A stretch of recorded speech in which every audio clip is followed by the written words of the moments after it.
intention, the key to infinity. It was a subject I didn't deal with before, and I hope I can give it my best. A lot of books have been written on the subject, on affirmation, intention. The general idea is to manifest your wishes, your desires by repetitive chanting, which is a balm for the soul, but in the context of infinity, it's something else. So, to define infinity, it is ever approaching, never reaching. Sounds like a faraway issue, but with intention and action, you can get there. So, coming to defining intention, it is defined as thought with definite direction. Your mind can take you to many places and to infinite permutations and combinations. For instance, the best aspect is music. I think we just spoke about music a little while ago, and your head is the best music system for an example like this. You can play whatever tune you want in your head. You can go to distant lands, you can remove the vocals, play around with it, raise the volume without disturbing the neighbors. And intention is the control knobs. You can do a lot of things with intention, provided it's followed up by action. The world can be a better place. For instance, another example is a burglar intends to steal, better his life, start a business just this once. The business fails, the burglar thinks burgling is better and a better option. The world is full of such intentions. What we do with it is what happens. So life goes on and on like this. We can sit in our armchairs and think up lots of lovely intentions, but if it's not followed up with action, they just remain as powerful paper tigers. You know what a paper tiger is? You get nowhere. So we intend to do good, but do we? We intend to work hard, but do we? We intend to be generous, but can we? Because we can be generous, yes we can, but maybe not today, maybe not tomorrow, because I have a lot of commitments. So generosity stays as a very good intention. Goodness stays as an intention. With action, it could get you into a meaningful existence. So going on with that, we come to the point of another example. 2nd of January, the worst day in the year. Why would I call it the worst day in the year? Because we all know what wonderful resolutions and intentions we have and we make and promise on the 1st of January. The next day, alas, those wonderful intentions are down the tubes because we didn't have the will or the wherewithal to see those lovely intentions through. To quote the Bible, the spirit is weak, the spirit is weak, but the flesh is, the flesh is weak, but the spirit is willing. So, another intention down. But if you have the will to do so, that could have happened. You could move it. You could move mountains. Let me think of another example, like a child. A child dreams of, as he's growing up, he's going to be an astronaut. He has this ambitious intention. As he goes along, he finds he's not too much up to the mark or sets his standards, settles to be an airline pilot. Doesn't pass his board exams, settles to be an auto rickshaw driver or whatever comes his way. Spirit is willing, but the flesh is weak. So life goes on like that. It's about what you do that matters. Some people think it's too difficult to make that impression. It's too big a task. There's no such thing as a big intention for a single individual. I'll give you another example. Take a whole group of 10 men, put them in a room and introduce one mosquito into that room and let them have a good night's rest. In a short while, you'll find that those 10 grown men were troubled by one mosquito. And that's an example I like to give you.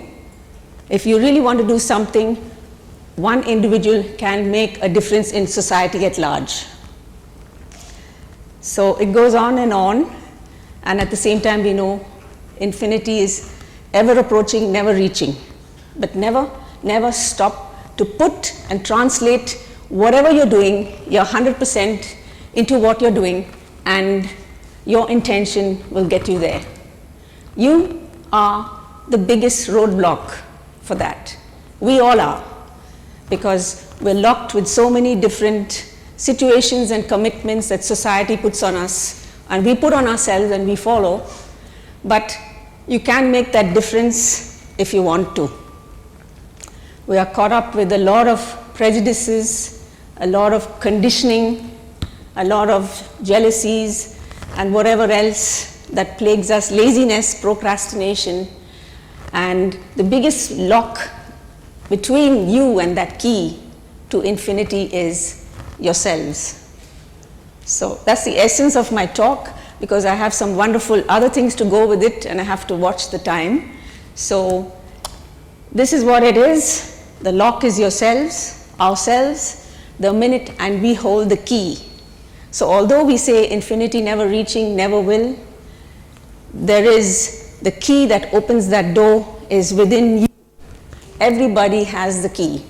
So it's just about the doing and putting the action together, and you can do a lot more. When I came to Chennai, it was with a wishes come true, and that's what he introduced me with.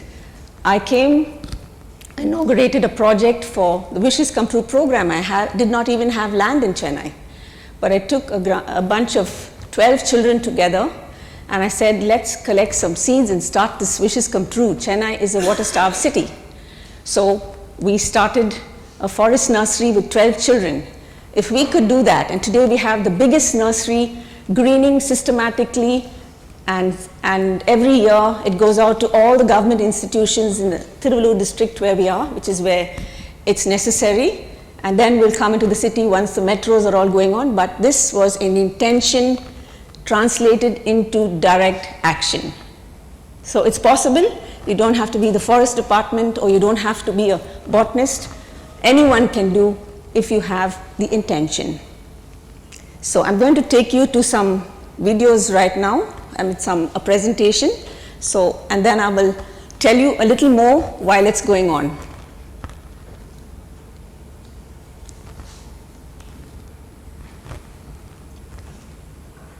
The distance between intention and infinity, as you can see, is action. And like every journey, the path to infinity begins with your care of the basics of life. And what is the basics of life? There are 4 things that are necessary: shelter, food,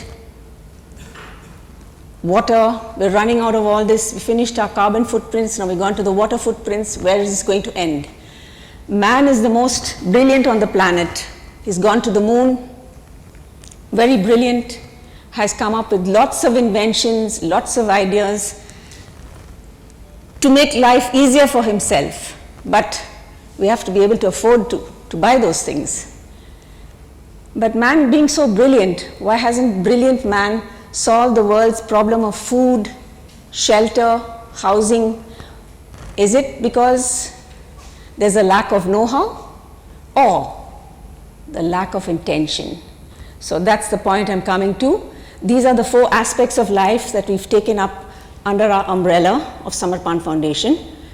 And as we approach them, you'll see the basics of life, food, go into better methods of organic farming. You don't know what you're putting in your mouth today. Everything, even a simple banana, is terrifying from what you hear in the news. I think vegetarians will be even more terrified because what's going on in the vegetables and food getting rejected. Mangoes and all those lovely things we enjoyed so comfortably has now become a problem. So what we do is we've developed the place into an interpretive center of learning and outdoor laboratory very, very simple methods of doing it yourself, whether it's a roof garden using hydroponics or drip irrigation on your walls, but growing all your plants and vegetables out of nothing. We create our own green nutrients. We do all this at a site and we're replicating it everywhere. You can just put all your vegetable waste into drums. You hear all this technical jargon and it's really not so technical. I teach students to do it. They come to the farm, they have fun. People have never plucked their vegetables off their plants and grown it out of nothing. My whole forest nursery runs on green nutrients made from waste. So the aspect of waste is very important. Recycled, reuse, and turn it, and I get the most beautiful nutrients from waste, just put into drums, and after that I get biogas as well. So this is dealing with these aspects of what's plaguing us. You can't distance yourself from it, no matter how much you learn and what you do and the biggest jobs you have. At the end of the day, it's going to stare you in the face. Will you have clean air to breathe? You need trees, you need precipitation of rain. You can't keep the pollution levels going at this rate. You are the future of tomorrow. Have the right intention and you can do it. Water, a serious issue. We're running out of water. So there's another serious issue that we studied about in Chennai is seawater intrusion. You have an eroding coastline, you're prone to tsunamis, and you're losing your water by the day. At least in Chennai. I'm not sure about Vellore, but the same situation will catch up. So the best way to do it is to put down the right trees in the right place. We have a special type of tree called the mangroves that purify the water and change salt water into fresh water. Then we have rainwater harvesting, which harvests your precious rainwater. Chennai waits all year. The Tamil Nadu coast is practically dry most of the time. So rainwater harvesting is done in a different way to harvest your rainwater and keep away your mosquitoes and the spoilt roads. So it is a very different method, but very doable and can be taken up on any campus, anywhere, provided there's the intention. So afforestation, you'll wonder why these are all linking together. This is the problems that you are living right here with. Mangroves, it's gone from the coastline. If you don't put it back, we're going to lose the Tamil Nadu coast. And water solutions, again, what I told you, we're running out of water, so we are developing a machine that takes water out of the atmosphere, and that will be probably in my next talk. The trials are over, so water will be easily available from the atmosphere. And of course, coming to the most interesting part, which will be backed by a video, is shelter making homes for the homeless. Okay. Founded in India in 2006 with a vision to shed light even in the darkest corners, the Samarpan Foundation provides support and assistance of any kind where there is a humanitarian, ecological, environmental, or animal welfare need. In 2014, Samarpan Foundation devised a low-cost, ecologically friendly construction method using nylon 6 fishnet to replace steel within the structural slabs, and recycled plastic PET bottles packed with earth to replace conventional baked bricks. This method of construction replaces steel in the building of dwellings in remote and difficult circumstances and in disaster areas. Regionally adaptable, Samarpan's construction method is proven to withstand earthquakes up to 9.8 on the Richter scale. This unique construction method provides impoverished communities and disaster areas with the opportunity to construct affordable dwellings, recycle waste, and create sustainable futures. Samarpan Foundation has successfully built a hospital, health and education centres, a nursery, and water towers in remote, difficult circumstances and disaster areas across India and Nepal. Construction has been initiated in South Africa to build a hospice and rehabilitation facility, educational centres, and a community kitchen and lavatory facilities. Samarpan Foundation's construction method is affordable.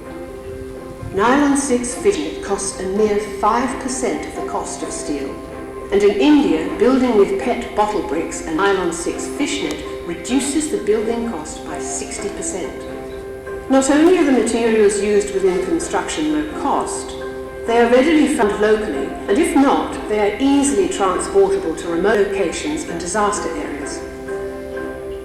That's an intention translated into action. Everybody talks about plastic, everybody talks about waste. We decided to take that PET bottle, which was a bane, and turn it into a boon. So you saw what we could do for the world. 7 countries in the world are taking up this idea today. The world is rocking with earthquakes all around us. Fishnet holds the answer. We've done a bottle house in Nepal during the earthquake. We're restructuring Nepal, rebuilding Nepal, and it works. It went through 7.5 on the Richter scale. While the earthquake was going on, the building stood. It shows you that fishnet is the answer. Again, take an idea, take an intention, and turn it into something worthwhile for humanity. That's your route to infinity. Thank you.